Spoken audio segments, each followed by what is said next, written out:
Hello guys, welcome back to my channel Shalu beauty parlour. और threading बनाने के लिए आपको बहुत ही आसान तरीका बताती हूँ मैं, क्योंकि आप कितने लोग होते हैं धागा थोड़ा तिरछा चलाते हैं तो लेफ़्ट वाली आईब्रोज़ आगे से बिल्कुल मतलब उसके बाल एक्स्ट्रा निकल जाते हैं, जिससे आगे से वो बहुत पतली दिखती है। आपको उल्टे हाथ की आईब्रोज़ बनाने के लिए आपको बीच से शेप देनी पड़ेगी, क्योंकि आपको एक लाइन क्रिएट करनी पड़ती है, एक जो जिससे हम एक गाइडलाइन बनाते हैं उस पे हमें 2-3 बार धागा चलाना चाहिए, जिससे हमें एक गाइडलाइन मिल जाएगी। और उसी जितनी मोटी हमें रखनी है उतनी ही मोटी हमें गाइडलाइन बनानी पड़ेगी। फिर उसके अकॉर्डिंग हमें बाल निकालते जाना है। और फिर जब लास्ट में आईब्रोज आगे की बचती है तो हमें आगे से थोड़ा सा ऊपर से अच्छे से स्ट्रेच करवा के जो हमने बीच में से गाइडलाइन बनाई थी उसी आईब्रोज उसी लाइन में मिक्स कर देनी है। तो जितना ही फिर आप देखेंगे कि आईब्रोज आगे से पतली कम से कम होगी और बहुत अच्छे से बाल निकल जाएंगे।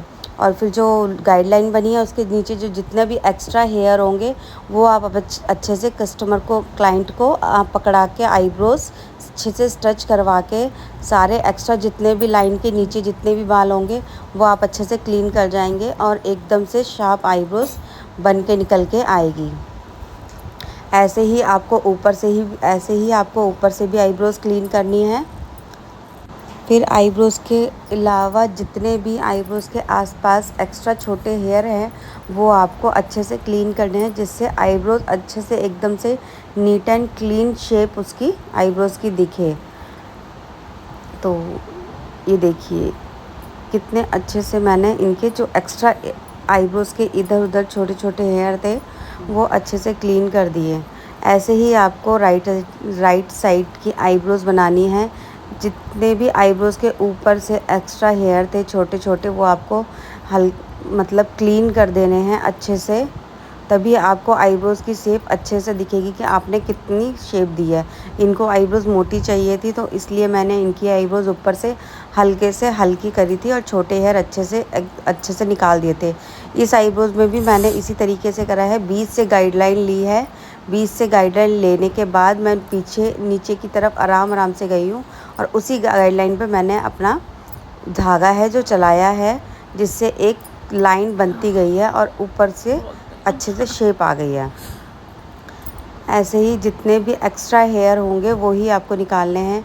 आप अपने बालों को इस कैंची में धागे में अच्छे से होल्ड करना है, तभी तो आपको एक लाइन जो दिखेगी वो बहुत अच्छे से दिखेगी। फिर उसके बाद आपको उसी लाइन पे बार बार 2-3 बार धागा चलाना है, जिससे लाइन अच्छी सी बनती जाएगी।